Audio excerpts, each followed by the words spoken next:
I remember the first day Mr. Hargrove walked into our classroom. He was tall, with piercing blue eyes that seemed to see right through you. His presence was commanding, yet there was something unsettling about the way he moved, almost gliding rather than walking. At first we were excited. A new teacher always meant new stories and fresh lessons. As weeks passed, strange things began to happen. It started with the whispers. I'd catch snippets of conversations when I thought no one was listening, voices that seemed to emanate from the walls themselves. At first I dismissed them as stress from exams, but the whispers grew louder, more insistent. They spoke of secrets, of things hidden beneath the school, of eyes watching from the shadows. One evening I stayed late to finish a project. The classroom was empty, the hallways silent. Mr. Hargrove was there, alone, meticulously organizing paperwork. I tried to focus, but the unsettling feeling in my stomach wouldn't go away. Suddenly the lights flickered and the temperature dropped. I shivered, pulling my sweater tighter around me. "Staying late, Emily?" His voice was smooth, almost too calm considering the eerie atmosphere. I nodded, not trusting myself to speak. He approached, his eyes never leaving mine. "You've been working hard," he said, a hint of something unreadable in his tone. I wanted to ask him why he seemed so different, but the words caught in my throat. He reached out, placing a hand on my shoulder. The touch was cold, sending a chill down my spine. "There are things you don't understand about this school," he whispered, leaning closer. I could feel my heart racing, the room closing in around me. That night I couldn't sleep. I kept thinking about his words, about what he might be hiding. The next day I decided to investigate. I started asking around, but none of my classmates knew anything unusual. Frustrated, I returned to the classroom after school, hoping to find some clue. The room was dark, too dark. I fumbled for my phone to use as a flashlight, its weak beam revealing empty desks and silent chalkboards. As I moved towards Mr. Hargrove's desk, I noticed a loose floorboard. My curiosity piqued. I pried it open, revealing a narrow staircase leading down into darkness. My breath caught in my throat. Was this the secret he spoke of? Determined, I descended the stairs, each step creaking under my weight. The air grew colder, the whispers louder, swirling around me like a storm. At the bottom, I found a hidden chamber. Old books, strange artifacts, and flickering candles filled the space. In the center stood Mr. Hargrove, chanting softly, his eyes glowing faintly in the dim light. Before I could react, he turned and his expression shifted. The calm facade melted away, revealing a menacing grin. "You shouldn't have come here, Emily," he intoned, his voice echoing unnaturally. I backed away, panic rising. The whispers now roared, filling the chamber with their haunting voices. Shadows danced on the walls, reaching out to me. "Leave now or join us," Mr. Hargrove warned, his figure beginning to distort, melding with the darkness. I turned and sprinted up the stairs, the chamber seemingly closing in behind me. Bursting into the classroom, I slammed the door shut and leaned against it, my heart pounding. I didn't look back, though I could still hear the faint echoes of the whispers. The next day, Mr. Hargrove was gone. No one seemed to notice his absence immediately, but whispers spread through the school like wildfire. Some said he had left town, others believed he was just on.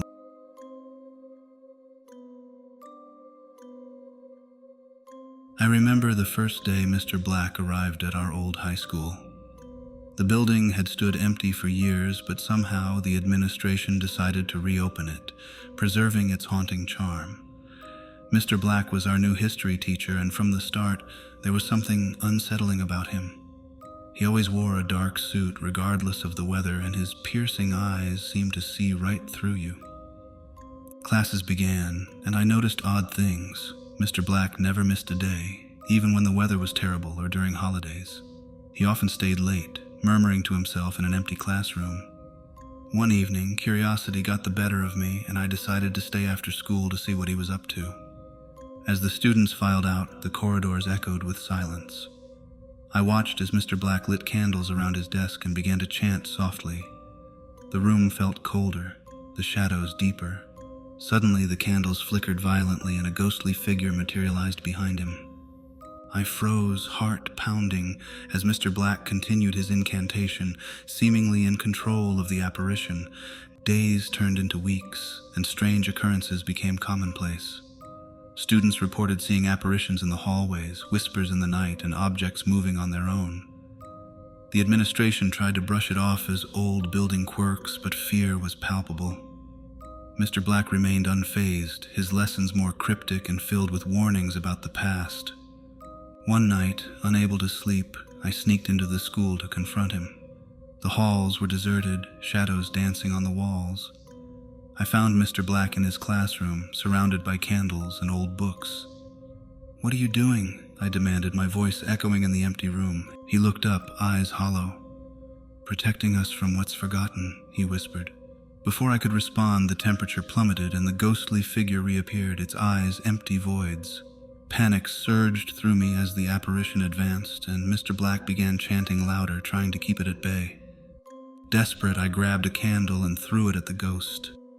The flame engulfed the spirit, and it let out a wail before dissipating into the air. Mr. Black collapsed, exhausted but relieved. "You did it," he said weakly, "but the barrier weakens. We must prepare." I fled the school, heart racing, vowing never to return. The next day the school was closed again, the building left to its eerie silence. I couldn't shake the feeling that Mr. Black was still there, watching, waiting. Sometimes late at night I hear whispers carried by the wind, reminding me of the secrets buried within those walls. Even now, years later, the memories haunt me. I avoid that old high school, but sometimes when the night is still, I think I see a figure in the window, a dark suit and piercing eyes, forever guarding against the shadows.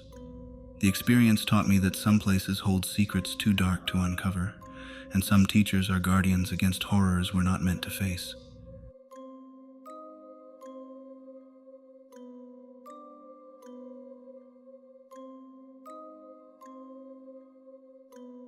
The first day I walked into Elmwood High, I felt a chill that had nothing to do with the autumn air. The hallways were silent, too silent for a school buzzing with teenagers. As a new English teacher, I was eager to make a good impression, but something felt off. My classroom was in the oldest part of the building, where the walls seemed to whisper secrets. I set up my desk, arranging books and decorations, trying to shake off the uneasy feeling. During the first period, students trickled in, their faces masks of boredom and distraction. I began my lesson, but every now and then I caught glimpses of shadowy figures at the end of the room, always vanishing when I turned to look. Days turned into weeks, and the strange occurrences grew more frequent. Papers flew off desks without a breeze, and lights flickered just as I reached a crucial point in my lesson. One evening, staying late to grade essays, I decided to investigate. The building was deserted, the only sound my footsteps echoing through the empty corridors. I found myself drawn to the old library, a place rarely used by students. The air was thick with dust, and books lay scattered as if disturbed by an unseen force. On a forgotten shelf, I discovered a worn diary. Its pages were filled with the handwriting of a former teacher, someone named Mr. Hargrove. He wrote about feeling watched, about voices calling his name in the dead of night. As I read, the temperature dropped. The room darkened and the air grew heavy. Suddenly, the door slammed shut and the lights went out. My heart raced as I heard footsteps approaching. In the darkness, a figure emerged, transparent but menacing. It was Mr. Hargrove, his eyes hollow, his presence filled with despair. "Leave," he whispered, his voice echoing around me.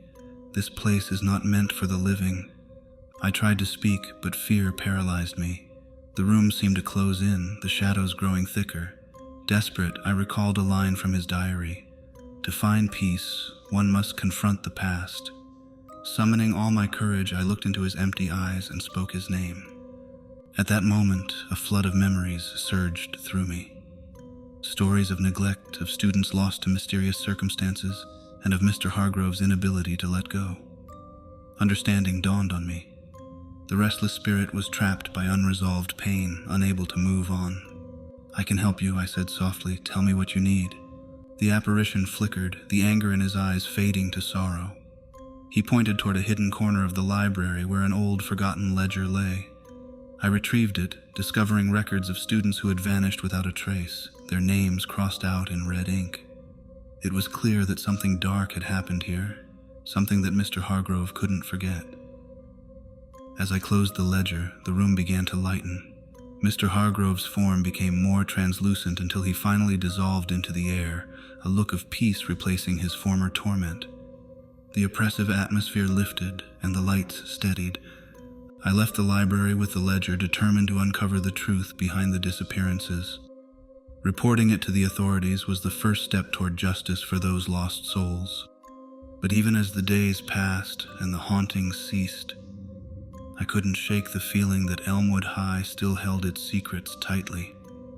Sometimes, late at night, I hear whispers in the hallways, remnants of the past refusing to be forgotten. I remind myself that some stories never truly end, and that the shadows of Elmwood High still watch over its halls, waiting for someone to listen. If you've ever felt a presence watching you, or heard voices in the dark, maybe it's time to uncover the stories they hold. Share your experiences, and perhaps together we can bring peace to restless spirits everywhere.